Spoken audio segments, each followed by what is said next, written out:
बच्चों, good morning. कैसे सभी? बढ़िया। चलिए फिर स्टार्ट करते हैं नया चैप्टर हमारा, और इसका नाम है dual nature of radiation and matter wave. ठीक है, जिसमें हम लोग इसमें जो इंपॉर्टेंट टॉपिक्स होंगे वो होंगे आइंस्टाइन फोटोइलेक्ट्रिक इफेक्ट। ठीक है ना। और हम लोग पढ़ेंगे इसमें कि कैसे लाइट पार्टिकल शो करता है। ठीक है, आइंस्टाइन है। हम लोग इसको धीरे धीरे समझेंगे। पहले काम करते हैं, जो टॉपिक है ड्यूअल नेचर ऑफ रेडिएशन, इसको समझते हैं कि इसमें क्या पढ़ना है। तो देखिए, टर्म से आप समझ पाए रेडिएशन मतलब क्या होता है। रेडिएशन मतलब होता है लाइट। ठीक है, हम लोग आएंगे वापस फिर से इस सब टॉपिक पे, लेकिन जो मेन टॉपिक होता है इस चैप्टर में होता है आइंस्टाइन फोटोइलेक्ट्रिक इफेक्ट। ठीक है, और फिर लास्ट में डी ब्रोगलीज हाइपोथेसिस, इसको देखेंगे। तो हम लोग चलते हैं, बात करते हैं पहले कि रेडिएशन क्या होता है। पहले बात कर लेंगे रेडिएशन क्या होता है। रेडिएशन का मतलब होता है किसी प्रकार का लाइट।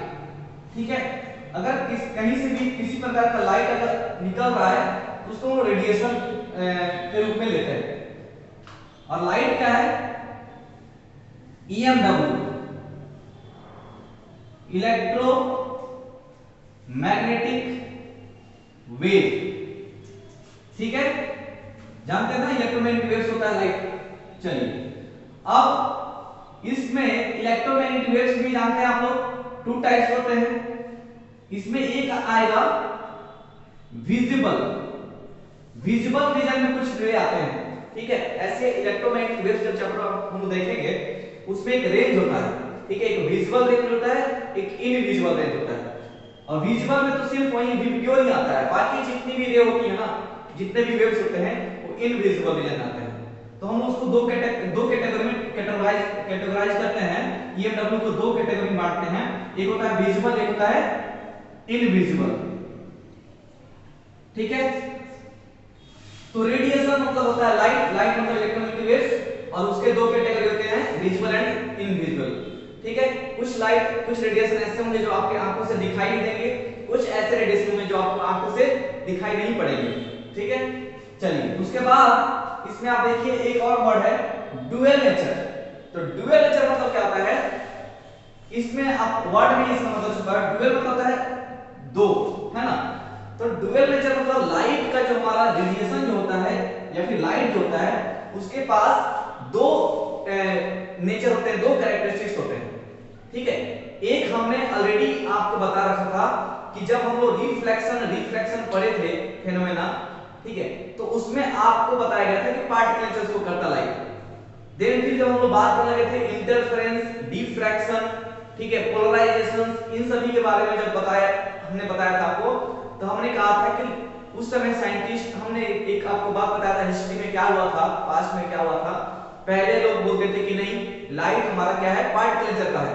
फिर कुछ दिन बाद फिर उसको प्रूफ करते करते लोग, कुछ साइंटिस्ट बोलते नहीं ये वेव नेचर का होता है। और फिर वेव नेचर आप जानते हैं थॉमस यंग जो साइंटिस्ट थे, वो अपने YDS एक्सपेरिमेंट में उसको प्रूव किए थे। ठीक है, उसके बाद फिर बहुत दिन तक मतलब कि चलता रहा कि नहीं लाइट वेव नेचर का होता है।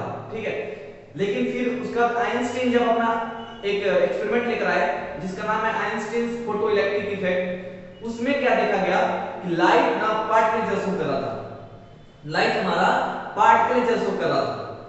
ठीक है, तो ऐसे करते करते फिर लास्ट में एक साइंटिस्ट आए, फिर जब ये जो इन लोगों के बीच में जो चल रहा था झगड़ा, ठीक है, इसको खत्म करने के लिए उन्होंने अपना एक थ्योरी दिया। ठीक है, जिसमें उन्होंने कहा लाइट के पास दोनों होता है, दोनों कैरेक्टरिस्टिक्स होते हैं, दोनों नेचर होता है। वो पार्टिकल भी शो करता है, वेव नेचर भी शो करता है। ठीक है, समझ में आया? चलिए, तो हम लोग ड्यूअल नेचर मतलब समझेंगे क्या। ड्यूअल नेचर मतलब होता है particle nature as well as wave nature. ठीक है, तो इसको मतलब कि दोनों कंबाइनली जो लिखे कौन? De Broglie. ठीक है, चलिए फिर हम लोग स्टार्ट करते हैं। और इस चैप्टर में अगर पार्टिकल देखा जाए तो पार्टिकल जैसे तो आप जानते हैं कौन कौन सा फिनोमेना, रिफ्लेक्शन रिफ्लेक्शन शो किया गया था। ठीक है, लेकिन एक चीज और, वेव नेचर से हम लोग वेव नेचर से रिफ्लेक्शन रिफ्लेक्शन प्रूव किया जाता था, लेकिन उसको सिलेबस से निकाल दिया है। ठीक है, आपका हाइजेंस प्रिंसिपल यूज करके। ठीक है, लेकिन हम लोग उसको नहीं पढ़े हैं फिलहाल। लेकिन समझ लीजिए वेव नेचर को लेकर के भी हम लोग रिफ्लेक्शन एंड डिफ्लेक्शन का फिनोमेना प्रूव किया गया था। बट जो इंटरफेरेंस हो गया, डिफ्रैक्शन हो गया, ये उसमें पार्टिकल नेचर शो नहीं करता था। ठीक है, तो पार्टिकल नेचर में कौन कौन सा हो जाएगा आपका, जो Einstein photo electric effect, photo electric effect, ये क्या होता है फोटो इलेक्ट्रिक इफेक्ट, इसमें कैसे कैसे क्या होते हैं, ये सब हम लोग आगे चल के डिस्कस करेंगे। ठीक है, फिलहाल इतना समझिए photo electric effect particle nature show करता था। वेव नेचर में मान लीजिए हमारा क्या खास करके देखा जाए तो इंटरफेरेंस, ठीक है, डिफ्रैक्शन, पोलराइजेशन। ठीक है, ये सभी फिनोमेना वेव नेचर शो करता था। चलिए तो ओवरऑल आइडिया होगा इस चैप्टर में क्या क्या पढ़ना है। इस चैप्टर में मेन जो टॉपिक है वो हमारा क्या है, आइंस्टीन फोटो इलेक्ट्रिक इफेक्ट। ठीक है, चलिए फिर तो बात कर लेते हैं फोटो इलेक्ट्रिक इफेक्ट के बारे में कि फोटो इलेक्ट्रिक इफेक्ट जो एक्सपेरिमेंट हुआ था साइंटिस्ट आइंस्टीन जब किए थे। ठीक है, तो उसमें क्या क्या देखे थे, क्या हुआ था उसको पहले समझते हैं, देन हम लोग उसको थ्योरी देखेंगे बाद में। तो उन्होंने क्या देखा था, आइंस्टीन ने क्या देखा था, जब एक मेटल प्लेट था उनके पास, ये क्या है मेटल प्लेट, जब एक मेटल प्लेट पे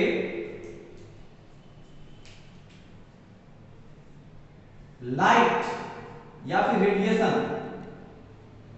जब गिरा, तो उन्होंने क्या देखा कि इस मेटल सरफेस से, ठीक है, आउटर सरफेस से, इनर सरफेस से नहीं, मेटल के आउटर सरफेस से कुछ इलेक्ट्रॉन निकल करके यहां बाहर आ गए। ठीक है,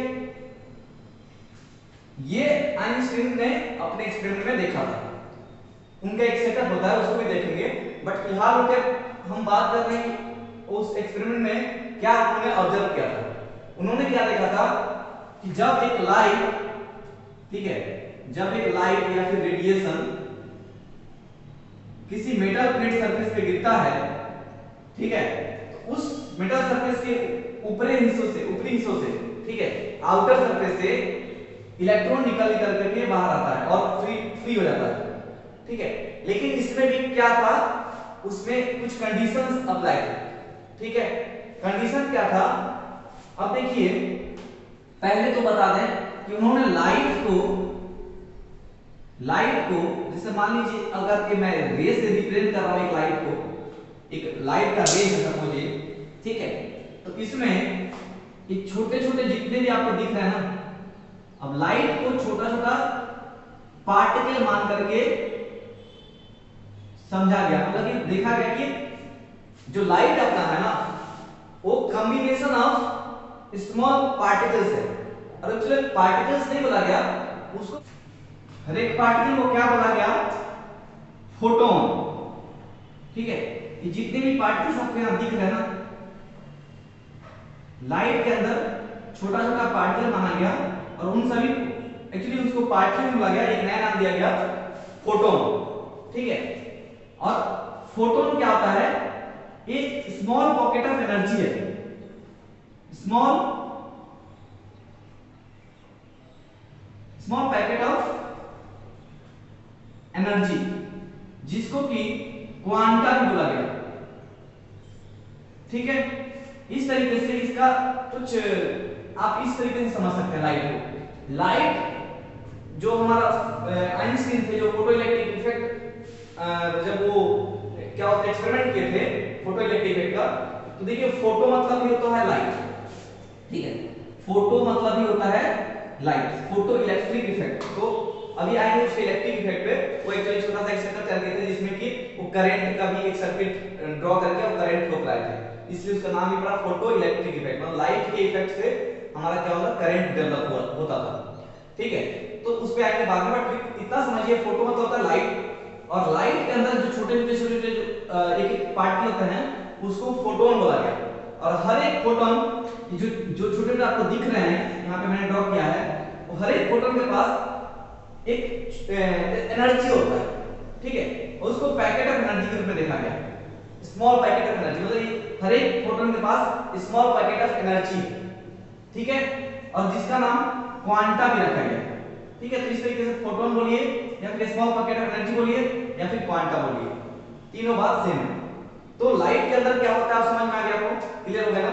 लाइट के अंदर हमारा स्मॉल पैकेट ऑफ एनर्जी होता है जिसको हम फोटोन या फिर क्वांटा बोलते हैं। चलिए, उसके पास अब एनर्जी होती है, स्मॉल पैकेट ऑफ एनर्जी, तो उसका कुछ वैल्यू होता है, और उसका वैल्यू अभी मैं बता दे रहा हूं। E is equal to h new, या फिर बोल सकते हैं E is equal to hc by lambda.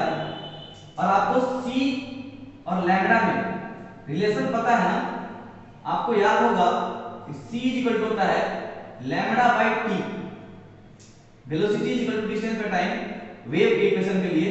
तो c is equal to हो जाएगा 1 by t को क्या होता है, म्यू बोलते हैं, फ्रीक्वेंसी। तो यहां से c बाय लैम्डा कितना हो जाएगा, c बाय लैम्डा इक्वल हो जाएगा न्यू, तो यहां से लिख देंगे h न्यू। ठीक है, E is equal to hc by lambda होता है और E is equal to h nu होता है, और यही हमारा क्या है, हर एक फोटोन के पास ये एनर्जी होती है। ठीक है, समझ में आ रहा बात? और वो एनर्जी किस पे डिपेंड करती है, तो इसके फ्रीक्वेंसी पे। मतलब अलग-अलग लाइट का अलग-अलग फ्रीक्वेंसी होता है, आप जानते हैं। ठीक है, समझ में आ रहा है? अलग-अलग कलर, आप रेड, येलो, ब्लू इस सब का बात करें, हर एक कलर का अपना-अपना फ्रीक्वेंसी होता है, फ्रीक्वेंसी पे डिपेंड करता है किसी भी लाइट का कलर। ठीक है, तो छोड़िए कलर की बात, बट फ्रीक्वेंसी तो होती होगी ना। ठीक है, तो अलग-अलग फ्रीक्वेंसी के पास अलग-अलग एनर्जी होगा। मतलब लाइट के पास फोटोन, फोटोन मतलब स्मॉल पैकेट एनर्जी, और हर एक पैकेट के पास E is equal to hc by lambda या फिर E is equal to h new, उतनी एनर्जी हर एक फोटोन के पास होती है। ठीक है, और अब अलग-अलग फ्रीक्वेंसी होंगी तो अलग-अलग हमारा ये जो पैकेट ऑफ एनर्जी है उसके पास अलग-अलग एनर्जी का वैल्यू होगा।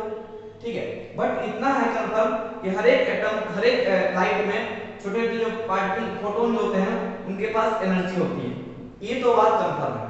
ठीक है, तो उसमें अब आते हैं, ये थोड़ा सा आपको आइडिया हुआ ना। ठीक है, मतलब लाइट अगर गिर रहा है तो उसमें से क्या गिर रहा है, छोटा-छोटा क्या बोल सकते हैं उसको एक तरीके से, मतलब एक छोटे-छोटे फोटोन्स हैं। ठीक है, जिनके पास कुछ एनर्जी है, वो इस मेटल सरफेस पे गिरते हैं। अब कोई एनर्जी, मान लीजिए आप कहीं से किसी एनर्जी कहीं दे रहे हैं, मतलब क्या दे रहे हैं, मान लीजिए अगर एक मार्कर यहाँ रखा हुआ है, मैं यहाँ से आया ऐसे कुछ एनर्जी से इसको टक्कर दे दिया, तो मार्कर क्या हो जाएगा, गिर जाएगा, मतलब मैंने इसमें एनर्जी ट्रांसफर कर दिया अपना। ठीक है, इसी तरीके से क्या होता है, आइंस्टाइन ने क्या देखा था, जब मेटल सरफेस के ऊपर उन्होंने रेडिएशन गिराया लाइट का, ठीक है, तो उसमें से ये जो इलेक्ट्रॉन सरफेस के ऊपर थे वो निकल के बाहर आए। ठीक है, लेकिन इसमें कुछ कुछ कंडीशंस है। ठीक है, उसको अभी समझेंगे क्या क्या कंडीशन था, देखते हैं। कंडीशन में पहला बात था कि हर एक लाइट जो गिरा रहे थे इस पे, ठीक है, वो सभी लाइट रिस्पांसिबल नहीं होते थे इलेक्ट्रॉन को निकालने के लिए। मतलब ऐसा बोल सकते हैं, ऐसा कोई जरूरी नहीं कि यहाँ पे एक मेटल सरफेस है किसी भी एलिमेंट का, ठीक है, एक मेटल सरफेस है और अपनी इच्छा अनुसार मैंने ऐसे लाइट गिरा दिया यहाँ पे, कुछ भी कोई भी कलर का, कोई भी फ्रीक्वेंसी का, तो ऐसा आप गारंटी के साथ नहीं कह सकते कि यहाँ से इलेक्ट्रॉन इसके सरफेस से निकलेगा नहीं। ठीक है, वो दो चीज पे डिपेंड करती है, दो उसके पैरामीटर्स हैं, उस पे डिपेंड करती है कि इलेक्ट्रॉन यहां से निकलेगा कि नहीं निकलेगा। वो कौन कौन से पैरामीटर हैं, तो एक पैरामीटर है आपका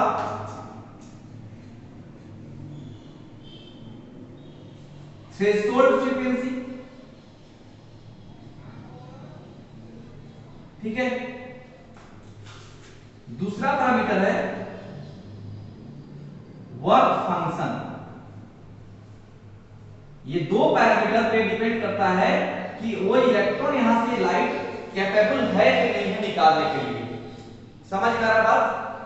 चलिए तो हम अब इस दोनों को एक एक करके समझेंगे कि वर्क फंक्शन क्या होता है एंड थ्रेशोल्ड फ्रीक्वेंसी क्या होती है।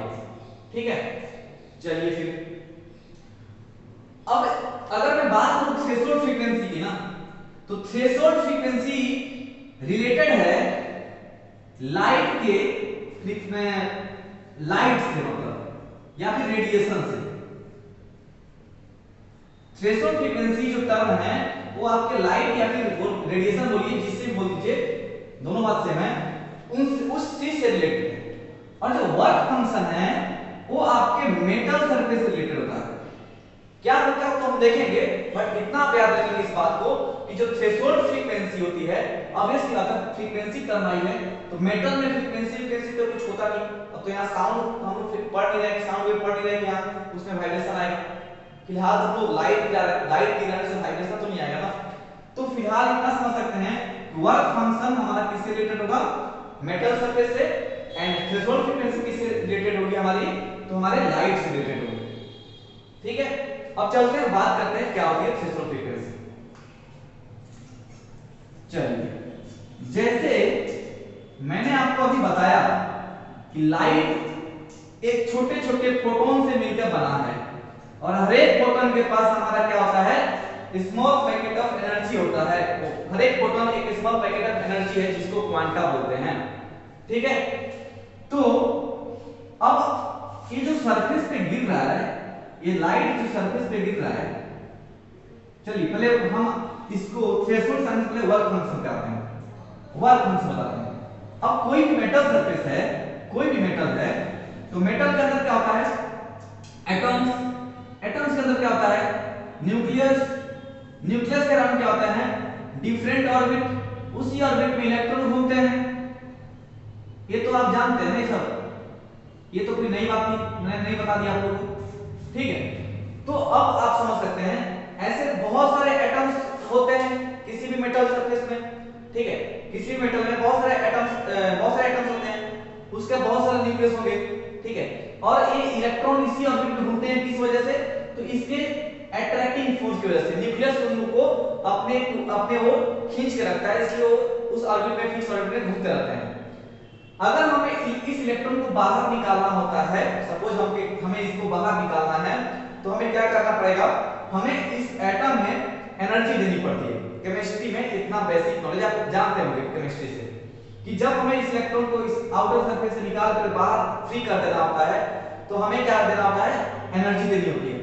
और ये जो इलेक्ट्रॉन है, जिस एनर्जी से हम इसको, सपोज मैंने यहां से कुछ एनर्जी दिया और ये इलेक्ट्रॉन निकल करके यहाँ पे कहीं बाहर आ गया, ये इलेक्ट्रॉन यहाँ बाहर आ गया, तो इसके पास कुछ हम एनर्जी दी तभी बाहर आया ना। तो जो एनर्जी हम दे रहे हैं किसी मेटल सरफेस के ऊपर से, चूंकि देखिए अब एटम मेटल सरफेस के अंदर से इसलिए नहीं आता क्योंकि चारों तरफ एटम्स है ना, तो अंदर में जो एटम्स होंगे उसका बहुत सारे इफेक्ट से वो अंदर दबे रहेंगे। इस तरीके से समझिए, सिंपल तरीके से सरफेस पे क्या होगा, सरफेस कोई चांसेस ज्यादा ये है कि जो लाइट गिरेगा, ठीक है, तो लाइट जब पेनिट्रेट करेगा तो वो तो मान लीजिए मैक्सिमम सरफेस पे ज्यादा तक ही इफेक्ट डालेगा, अंदर तो ज्यादा इफेक्ट डालेगा नहीं। इसलिए जो इलेक्ट्रॉन होते हैं ना, वो एटम जो ऊपर में होते हैं सरफेस पे, वहीं से निकल के आते हैं। ठीक, अंदर से चांसेस कम होता है आने का, इसीलिए हम बोलते हैं सरफेस की बात करते हैं, मेटल सरफेस। अच्छा, वो कहां नहीं गया, अब हमें इस इलेक्ट्रॉन को बाहर निकालना तो एनर्जी देना पड़ा। तो अब हम समझ गए कि किसी भी मेटल सरफेस से अगर किसी इलेक्ट्रॉन को यहां से निकाल कर बाहर लाना है तो हमें क्या देनी पड़ती है, हमें इन और ये आउट, हमें देनी पड़ती है इन में क्या, एनर्जी। हमें एनर्जी इनपुट में देनी पड़ेगी, तो आउटपुट में हमें इलेक्ट्रॉन, फ्री इलेक्ट्रॉन मिलेगा। तो ऐसा एनर्जी क्यों अपने आप क्यों नहीं बाहर घूम रहा था, अपने आप इसलिए नहीं होता क्योंकि हर एक एटम को उसके जो न्यूक्लियस है सरफेस में, अंदर में एटम्स के अंदर न्यूक्लियस है, उसको खींच के रखे रहते हैं। ठीक है। तो अगर ये सरफेस है, इस पे एक इलेक्ट्रॉन खींच के रखा है न्यूक्लियस अंदर में, तो उसको बाहर निकालने के लिए हमें क्या करना पड़ेगा, एक एनर्जी प्रोवाइड करनी पड़ेगी। कितनी एनर्जी, तो उसके जो वो खींच रहा है जितनी एनर्जी से उसको नीचे, उतनी या फिर उससे थोड़ी ज्यादा, तब वो इलेक्ट्रॉन बाहर आ जाएगी सरफेस से बाहर। ठीक है, अगर आप उतनी एनर्जी देंगे तो जस्ट सी होगी, मतलब पूरा बाहर नहीं आ जाएगी, इलेक्ट्रॉन बाहर निकल के नहीं आ जाएगा, बट थोड़ी सी एनर्जी देने से क्या होगा, मैं थोड़ी नहीं बोल रहा हूं, उसके बराबर वो जो एनर्जी से खींच रहा है उसको एकदम न्यूक्लियस उस इलेक्ट्रॉन को खींच रहा है अपने ओर, उतनी एनर्जी अगर आप दे देते हैं, वो इलेक्ट्रॉन जस्ट निकल के बाहर आएगा, नहीं सरफेस से जस्ट ऊपर, पूरा बाहर नहीं घूमने लगेगा। हाँ, उससे ज्यादा एनर्जी देंगे तो क्या होगा, कुछ एनर्जी क्या होगी, मान लेते हैं एक अब एग्जांपल लेते हैं, इसको एग्जांपल समझ लेते हैं। मान लीजिए किसी इलेक्ट्रॉन को 10 जूल एनर्जी से वो खींच के रखा है ये न्यूक्लियस, आपने भी बाहर से 10 जूल एनर्जी, पहले मान लीजिए 5 जूल एनर्जी दिया, तो क्या वो इलेक्ट्रॉन बाहर आएगा, नहीं आ सकता। ठीक है, आपको क्या करना पड़ेगा, आइदर 10 जूल नहीं तो 10 जूल से ज्यादा एनर्जी देना पड़ेगा उसको बाहर आने के लिए। 10 जूल देंगे तो जस्ट न्यूक्लियस सरफेस पे आएगा, जस्ट, और उससे ज्यादा एनर्जी देते हैं, मान लीजिए 12 जूल एनर्जी दे दिए, तो 10 जूल तो उसको खींच रहा था तो उसको खींचने में खर्च हो जाएगा, और 2 जूल एक्स्ट्रा जो बचेगा उस इलेक्ट्रॉन के पास एक्स्ट्रा एनर्जी है, तो वो एनर्जी किस में कन्वर्ट होती है, काइनेटिक में कन्वर्ट होती है। तो मिलाकर मामला क्या है कि हमारे पास क्या होता है, इसको एक और डायग्राम में ड्रॉ कर बताना चाहूंगा। हमारे पास क्या लगा कि इलेक्ट्रॉन होता है, उस इलेक्ट्रॉन को कुछ एनर्जी से न्यूक्लियस खींच के रखता है, उस एनर्जी को हम बोलते हैं वर्क फंक्शन। वर्क फंक्शन, ठीक है, वर्क फंक्शन भी एक वन टाइप ऑफ एनर्जी है, टाइप ऑफ एनर्जी जो इसको खींच के रखती है। अगर हमें इसको यहां पे गिरा करके इलेक्ट्रॉन निकालना होगा तो आइदर हमें क्या करना पड़ेगा, अगर वर्क फंक्शन को हम लोग W नॉट से रिप्रेजेंट कर रहे हैं, ठीक है, तो हमें एटलीस्ट एनर्जी कितनी देनी पड़ेगी, energy E naught is equal to हमें कितना देना पड़ेगा, W नॉट, तब ये इलेक्ट्रॉन यहां से जस्ट निकल के सरफेस पे आएगा। अगर आप E नॉट W नॉट से ज्यादा दे देते हैं तो कुछ जो E नॉट इसके W नॉट में खत्म हो जाएंगे यहां तक आने में, अब यहां पे भी एक्स्ट्रा एनर्जी बचेगा, वो एनर्जी क्या करेगी, इसको काइनेटिक एनर्जी दे करके बाहर से भेजेगी। ठीक है, तो ओवरऑल यही है, इसी को हम लोग इसी में इस अगर ये चीज समझ गया तो ओवरऑल आप समझिए कि आप फोटोइलेक्ट्रिक इफेक्ट समझ गए हैं। मतलब आपको इतना क्लियर हो गया कि जो अब इलेक्ट्रॉन को जब सरफेस खींच के रखा है, ठीक है, उसी को हम बोलते हैं वर्क फंक्शन। ठीक है, उसका डेफिनेशन भी लिखेंगे, बट इतना आपको समझ में आ गया ना कि वर्क फंक्शन क्या होता है। ठीक है, वर्क फंक्शन क्या होता है आपको क्लियर हो गया ना। चलिए, तो अब वर्क फंक्शन, अब अलग अलग एटम होंगे, अलग अलग मेटल्स होंगे, तो अलग अलग मेटल्स का अलग अलग वर्क फंक्शन होगा, क्योंकि उसका न्यूक्लियस उसको अलग डिफरेंट फोर्स से खींच के रखता है, तो उसके लिए अलग फोर्स ऑफ अट्रैक्शन होगा, और उसके लिए हमको तो उसका जो वर्क फंक्शन है वो अलग होगा। ठीक है, तो अगर मैं डेफिनेशन लिखूं वर्क फंक्शन का, काम करते हैं डेफिनेशन में लिख देते हैं तो शायद आप ज्यादा अच्छे से क्लियर हो पाएंगे। तो वर्क फंक्शन में डेफिनेशन बनेगा, the minimum energy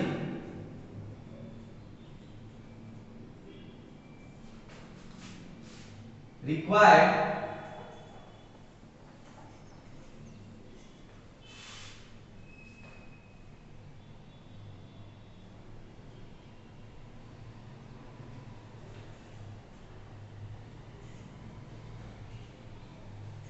the minimum energy required to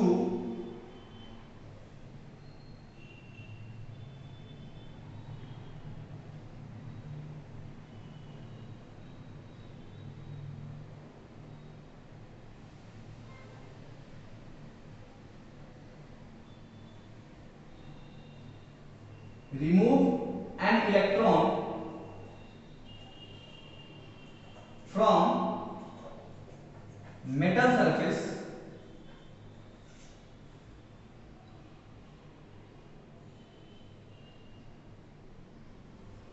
is called work function।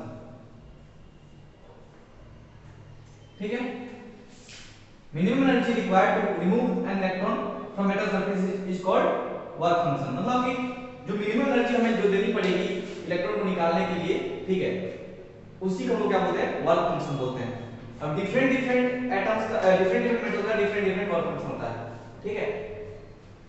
यहां लिख सकते हैं different metals have different work function, ठीक है। अलग अलग मेटल के अलग अलग वर्क फंक्शन होता है।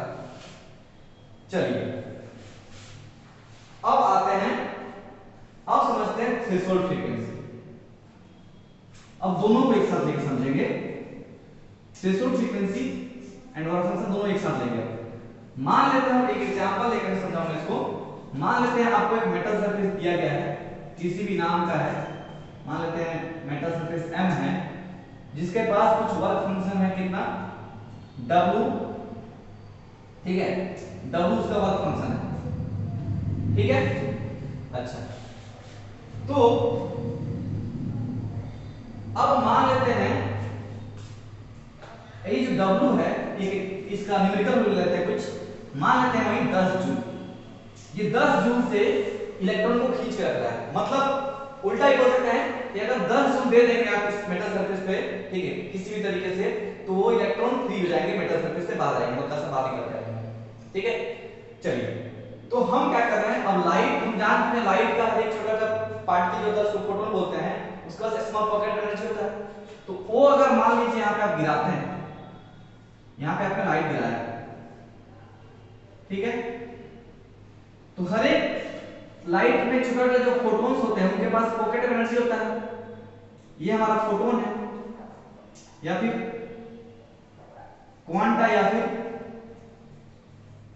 Pocket of energy. E equal to कितना होता है, h न्यू, ठीक है। हर एक फोटोन के पास E equal to h nu उसकी एनर्जी होती है, ठीक है। न्यू यहाँ पे क्या है, h यहाँ प्लैंक्स कांस्टेंट होता है, प्लैंक्स कांस्टेंट, और न्यू क्या है, फ्रीक्वेंसी। तो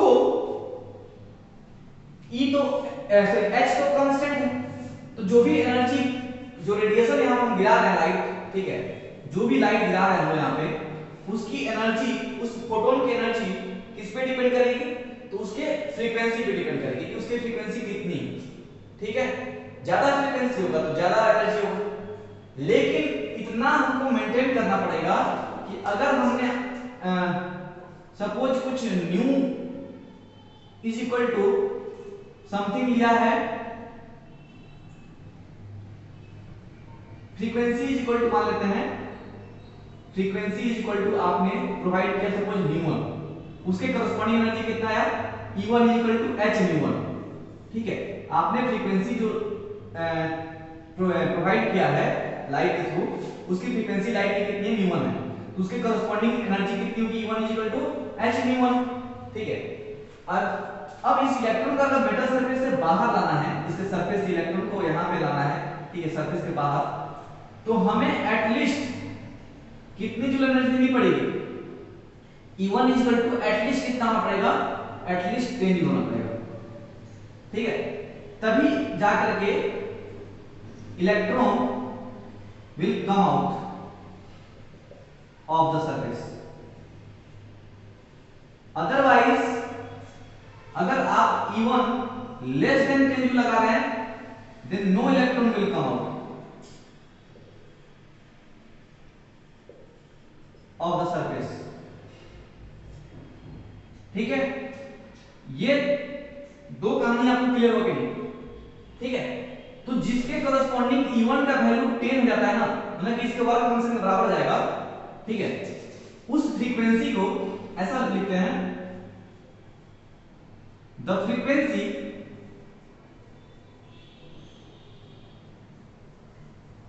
corresponding to which the energy of photon become equal to work function is called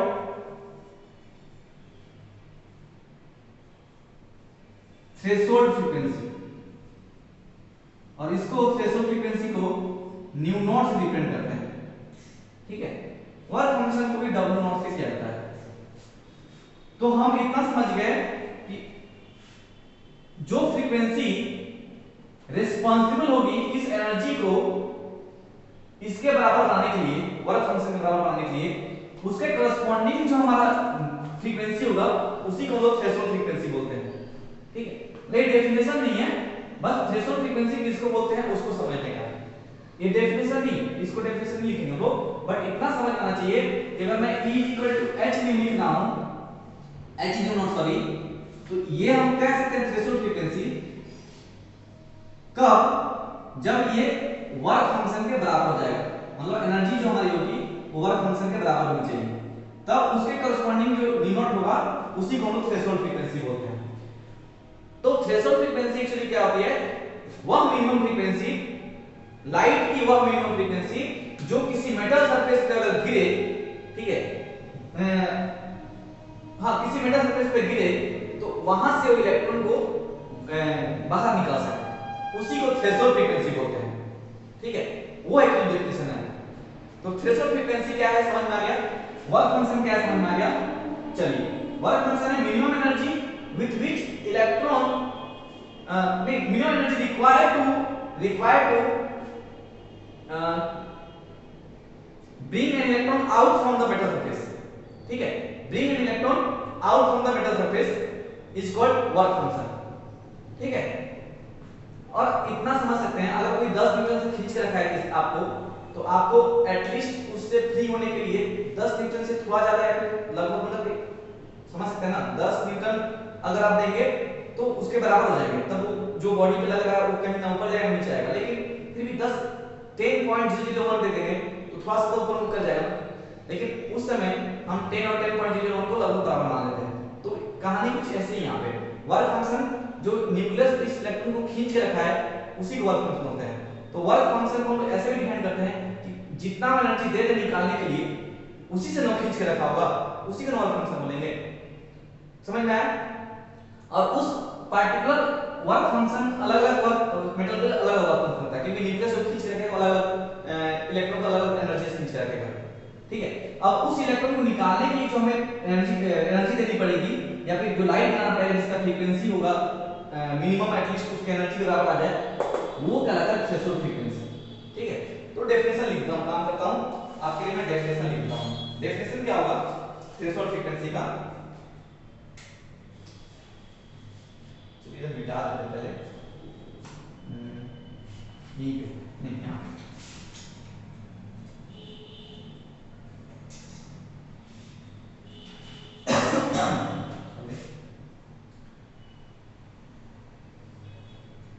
for a given metal, इसलिए लिखा गया क्योंकि डिफरेंट डिफरेंट मेटल के अलग वैल्यू होता है, इसलिए फॉर अ गिवन मेटल लिखा गया। The electron cannot be emitted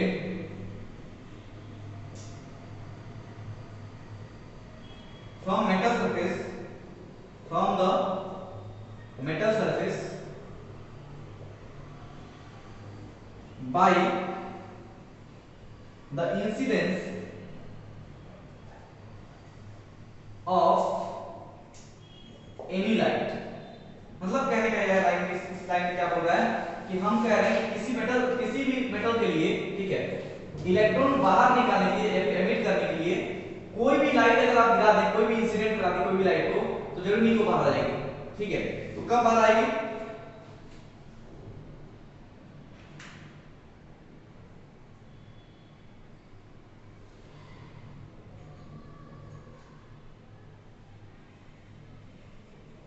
the frequency of incident light must be greater than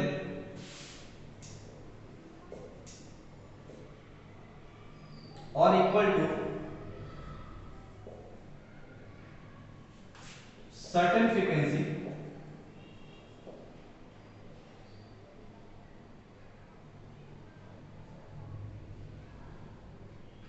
and frequency is called threshold frequency. ठीक है, डेफिनेशन आप लिख लेंगे, आप याद कर लेंगे, समझने की बात है। पहले आप समझ गए कि नहीं समझ गए, पहले बताइए। वर्क फंक्शन थ्रेशोल्ड फ्रीक्वेंसी आपको क्लियर हो गया ना? ठीक है, ये जो वैल्यू है E is equal to h nu, ये भी आइंस्टाइन ने दिया था, तो आप समझ सकते हैं ना, E equal to h nu. हर एक लाइट के पास फोटोन होता है, फोटोन का एनर्जी, हर एक फोटोन का energy E equal to h nu होता है। ठीक है, उसके फ्रीक्वेंसी पे डिपेंड करता है। खैर ऐसी वाला लैम्डा भी होता है उसका, ठीक है, बट फिलहाल तो एच न्यू हम थ्रेशोल्ड फ्रीक्वेंसी की बात करते हैं, फ्रीक्वेंसी बताता हूं। ठीक है, तो जब ये वैल्यू एनर्जी का वैल्यू इसके वर्क फंक्शन के बराबर हो जाएगा, उसके करस्पॉन्डिंग जो फ्रीक्वेंसी निकलेगी उसको बोलते हैं थ्रेशोल्ड फ्रीक्वेंसी, और वो आपको मिनिमम देना पड़ेगा। अगर उससे कम रहा ना, अगर मान लीजिए किसी मेटल सरफेस का एक एग्जांपल लीजिए, और मान लीजिए किसी मेटल सरफेस का वर्क फंक्शन दिया है, कोई मान लेते हैं वहीं 10 जूल, और आप एनर्जी दे रहे हैं, मान लेते हैं E is equal to 5 joule. ठीक है, तो हम बोल सकते हैं ना यहाँ पे E जो आप दिए वो लेस देन W नॉट से, तो ये क्या हो सकता है, अब E इज इक्वल टू क्या आ जाएगा, E इक्वल टू होता है H न्यू। ठीक है, तो ये H न्यू लेस देन जाएगा किससे, और W naught is equal to जब हो जाता है H न्यू नॉट। ठीक है, जब E is equal to W naught हो जाए, तो उसके करस्पॉन्डिंग जो फ्रीक्वेंसी होती है उसको न्यू नॉट बोलते हैं, है ना? तो इस समय हम लिख सकते हैं W नॉट की जगह पे H नॉट लिख सकते हैं। तो आप क्या दे रहे हैं, H से स्टार्ट कीजिए, आप जो फ्रीक्वेंसी प्रोवाइड किए वो न्यू नॉट से क्या है, कम, तो यहाँ पे कोई इलेक्ट्रॉन एमिट नहीं होगा, नो इलेक्ट्रॉन एमिटेड। अगर आप बराबर देते हैं तब काम बनेगा, E is equal to W naught कर रहे हैं और H न्यू नॉट हो जाएगा, तो H nu is equal to H nu naught, तो न्यू इज इक्वल टू जो आपने दिया है वो न्यू नॉट के बराबर हो गया। यहाँ पे just come out from metal surface होगा, जस्ट निकल के बाहर आएगा। ठीक है, उसी के साथ साथ अगर आप E greater than W naught दे रहे हैं, मतलब H nu is greater than दे रहा है कितना, H न्यू नॉट, तो आपने क्या दिया, frequency greater than new not दिया, थ्रेशोल्ड फ्रीक्वेंसी से ज्यादा फ्रीक्वेंसी दे रहा है, तो उसके कॉरस्पॉन्डिंग एनर्जी ज्यादा मिलेगा। ठीक है, ज्यादा एनर्जी मिलेगा तो एक तो जस्ट उसके मेटल सरफेस के बाहर निकाल देगा, और जो एक्स्ट्रा एनर्जी बच जाएगा, ठीक है, वो एनर्जी किस में ट्रांसफर हो जाती है, तो उस इलेक्ट्रॉन को काइनेटिक एनर्जी में कन्वर्ट करती है, मतलब भाग करके मेटल सरफेस से कुछ वेलोसिटी से, ठीक है, हाफ mv स्क्वायर से ये बाहर जाएगा। ठीक है, उसके पास मास के इलेक्ट्रॉन के पास वेलोसिटी कुछ रहेगी, तो उसको वो जो एनर्जी बच गई, ठीक है, वो उसको काइनेटिक एनर्जी में कन्वर्ट कर देती है। तो मतलब हम लोग मोटा-मोटा तौर पे कह सकते हैं कि अगर आप एनर्जी देंगे तो वो एनर्जी कुछ W नॉट में खर्च होती है, और जो एक्स्ट्रा बचती है वो किस में कन्वर्ट होती है, काइनेटिक में कन्वर्ट हो जाती है। समझ में आ गया ना? चलिए, तो यहां से आप ये भी तो लिख सकते हैं कि जो E आपने दिया वो कुछ W नॉट में खर्च हो गया, और प्लस किस में कन्वर्ट हो गया, काइनेटिक एनर्जी में। E is equal to W naught plus kinetic energy. ये है कहानी टोटल आपका स्टार्ट होने की, फोटो इलेक्ट्रिक इफेक्ट को समझने के लिए स्टार्टिंग का कुछ पहलू जो आप समझेंगे तब जाके आपको फोटो इलेक्ट्रिक इफेक्ट अच्छे समझ में आएगा। ठीक है, समझ गए? तो आप इतना समझ गए कि कोई भी लाइट गिरा रहे हैं मेटल सरफेस पे, इलेक्ट्रॉन निकल के बाहर नहीं आएगा। ठीक है, सुटेबल फ्रीक्वेंसी उसी को बोलते हैं हम लोग थ्रेशोल्ड फ्रीक्वेंसी। कम से कम थ्रेशोल्ड फ्रीक्वेंसी के बराबर अगर लाइट का रेडिएशन हो, ठीक है, तभी जाकर के जो मेटल सरफेस से क्या होगा, इलेक्ट्रॉन बाहर आएगा, नहीं तो लाख कोशिश कर लीजिए 2 घंटा तक गिराते रह जाइए, चाहे 200 साल गिराते रह जाइए, उस मेटल सरफेस से इलेक्ट्रॉन निकल के नहीं आएगा। समझ में आया? जब तक आप थ्रेशोल्ड फ्रीक्वेंसी के बराबर एनर्जी नहीं प्रोवाइड कर देते, इतना E0 बोल दीजिए, है ना, energy corresponding to threshold frequency. अगर आप इतना एनर्जी नहीं प्रोवाइड कर रहे हैं तो आप 200 साल चाहे जितना साल, ठीक है, आप उस मेटल सरफेस पे गिराते रहे लाइट, नहीं निकलेगा इलेक्ट्रॉन, एक इलेक्ट्रॉन भी नहीं निकलेगा। ठीक है, समझ रहे हैं? चाहे आप टॉर्च जला दीजिए या फिर आप पूरा मतलब कि किसी पावर प्लांट का लाइट उस पे जला दीजिए, उस मेटल सरफेस पे, एक सिंगल इलेक्ट्रॉन नहीं निकलेगा। लेकिन आप समझ सकते हैं कि एक सिंगल रे भी निकाल सकता है इलेक्ट्रॉन को, जब आप क्या करेंगे, उसका फ्रीक्वेंसी सेट कर देंगे थ्रेशोल्ड फ्रीक्वेंसी से ज्यादा, तो एक सिंगल रे भी इलेक्ट्रॉन को निकाल सकता है। ठीक है, नहीं कि पूरा पावर प्लांट या फिर वर्ल्ड का जितने पावर प्लांट उस मेटल सरफेस पे उसको लाइट गिरा दीजिए, कुछ नहीं होगा उसका। ठीक है, चाहे वो कितने साल तक भी गिराते रहिए। ठीक है, यही कंक्लूजन निकाल के आइंस्टाइन दिया अपने फोटोइलेक्ट्रिक में। तो उसको समझने के लिए हम लोग पहले उसका कंक्लूजन ही पढ़ लिए, अब उसको उनके एक्सपेरिमेंट में जाएंगे। एक्चुअली एक्सपेरिमेंट में लेके थे, बाद में कंक्लूजन निकाल के दिए थे, लेकिन हम लोग पहले कंक्लूजन पढ़ लिए ताकि एक्सपेरिमेंट समझ में आए। ठीक है, इसलिए हम लोग पहले कंक्लूजन पढ़ लिए, तो कंक्लूजन यही था, समझ में आया? चलिए फिर आगे बढ़े, आगे बढ़ा जाए। अब बात करेंगे उनके एक्सपेरिमेंट के बारे में। अच्छा, एक और छोटी सी बात है, उसको बताते हैं।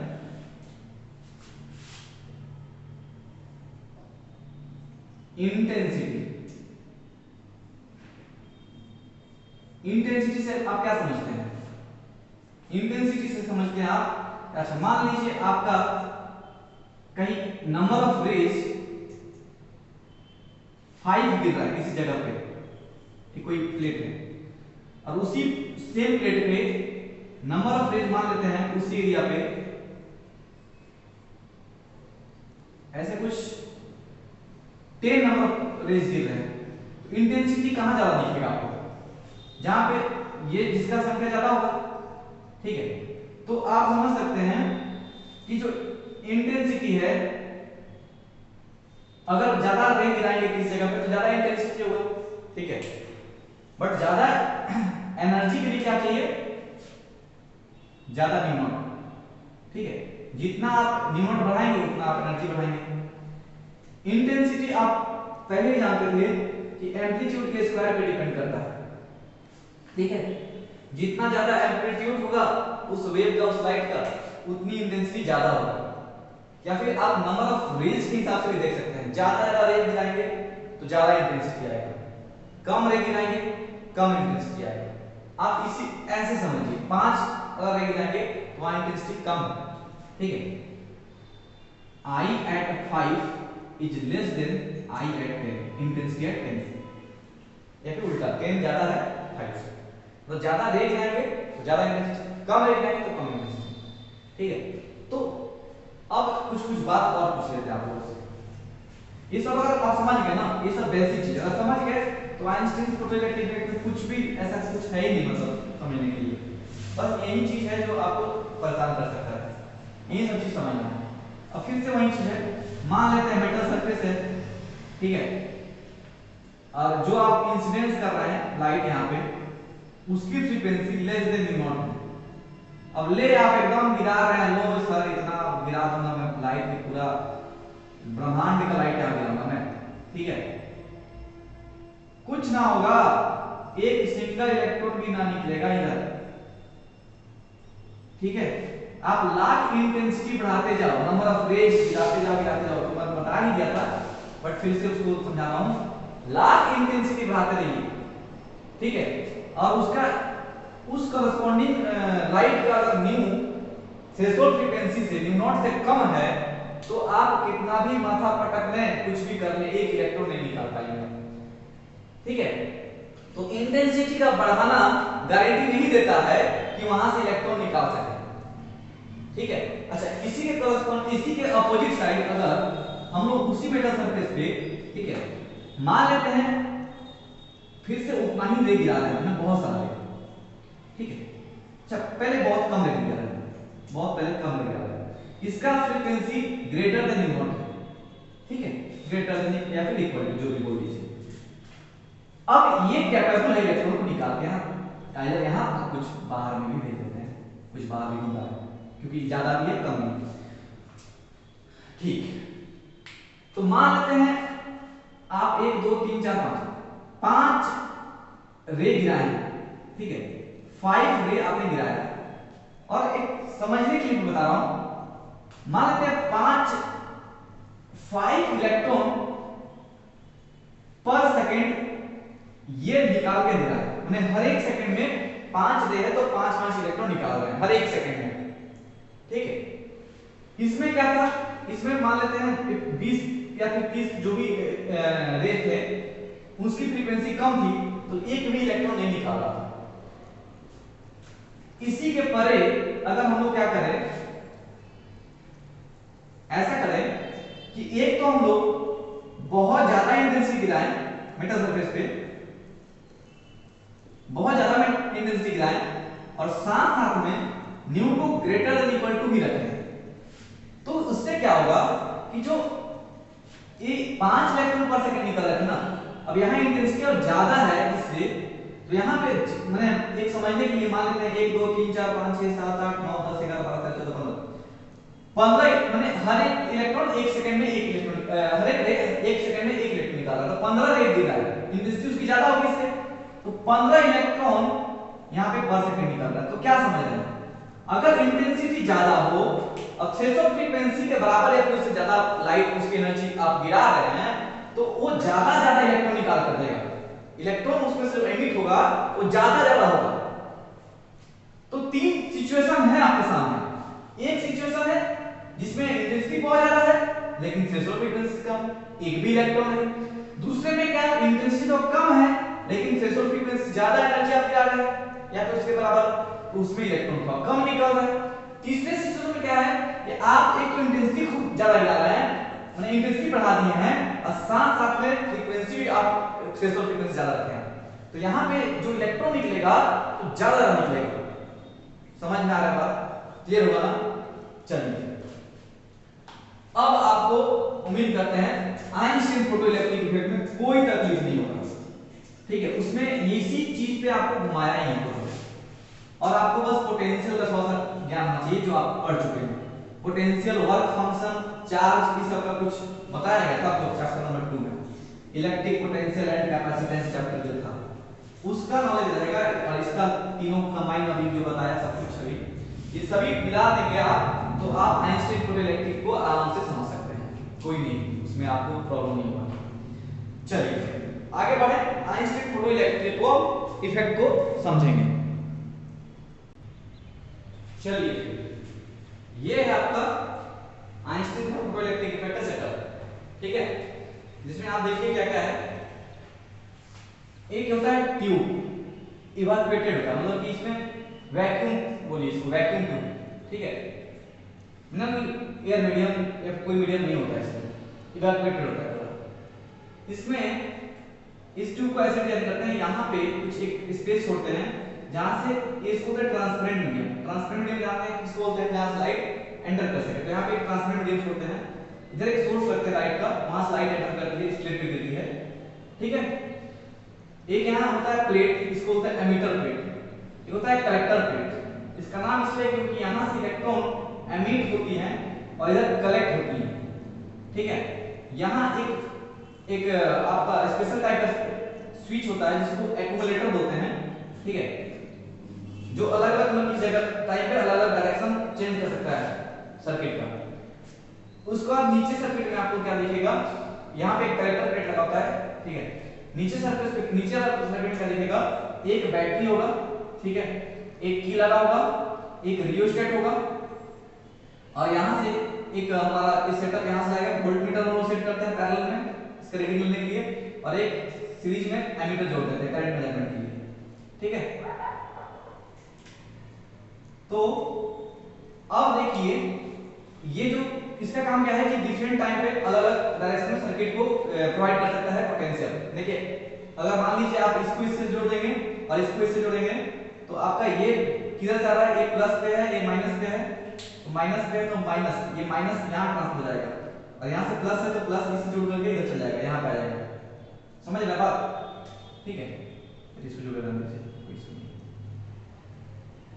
अब किसी और टाइम पे मान लीजिए आपने क्या किया, इसको लेकर के ये यहाँ जो वायर होगा, ठीक है, यहाँ जो सेंटर होगा उसको आप इससे जोड़ देना है, ठीक है, और इसको लेकर यहाँ जोड़ देंगे। उस समय क्या होगा, ये हायर पे है, इधर हायर जाएगा और इधर लोअर हो जाएगा, यहाँ पे लोअर हो जाएगा। तो इसीलिए इस टाइप का स्विच यूज करते हैं हम लोग, अलग कनेक्टर बोल देंगे। चलिए आगे बढ़ते हैं। ये सेटअप है सिर्फ, इसमें अभी जाएंगे डिटेल्स में। यहाँ पे ये VC जो होता है उसको बोलते हैं कलेक्टर पोटेंशियल, ठीक है, ये कलेक्टर का पोटेंशियल, V होता है एमिटर का पोटेंशियल। मान लीजिए बैटरी प्रोवाइड करेंगे, आप देंगे तो कुछ ना कुछ पोटेंशियल तो वहां पे डेवलप होगा ना, और VC क्या हो जाएगा, collector potential with respect to emitter potential. इस एक्सपेरिमेंट में स्टडी जो करेंगे हम लोग, वो हम लोग क्या पढ़ेंगे, इंटेंसिटी ऑफ इंसिडेंट लाइट। हम लोग इंटेंसिटी वेरी कराएंगे, लाइट का जो इंटेंसिटी वेरी कराएंगे, और उसके उस समय देखेंगे कि वो कैसे पोटेंशियल के साथ नहीं उसके करंट पे क्या इफेक्ट आ रहा है, सर्किट के करंट पे क्या इफेक्ट आ रहा है, ठीक है। इंटेंसिटी वेरी कराएंगे, फिर रीड करेंगे करंट कैसा है उस समय। लेकिन जब इंटेंसिटी वेरी करा रहे होंगे, इस लाइट का इंटेंसिटी वेरी करा रहे होंगे, उस समय क्या करेंगे, फ्रीक्वेंसी और कलेक्टर पोटेंशियल, इसका फ्रीक्वेंसी फिक्स रखेंगे और कलेक्टर पोटेंशियल को भी फिक्स करेंगे। ये नहीं कि आप इंटेंसिटी वेरी कर रहे हैं साथ साथ में फ्रीक्वेंसी भी चेंज कर रहे हैं, नहीं, तब फिर आप एक्सपेरिमेंट सही ढंग से नहीं कर पाएंगे। जब एक चीज को पढ़ रहे होंगे, एक पैरामीटर पढ़ रहे होंगे, तो उस समय बाकी जो भी चीज होगी उन सभी को फिक्स कर देंगे। इस तरीके से देखा जाता है, समझ रहे बात। तो हम लोग एक चीज देखेंगे, इंटेंसिटी पे क्या रिलेशन आ रहा है करंट का, collector potential with respect to intensity of light. मान लेते हैं कलेक्टर पोटेंशियल चेंज करेंगे, कीपिंग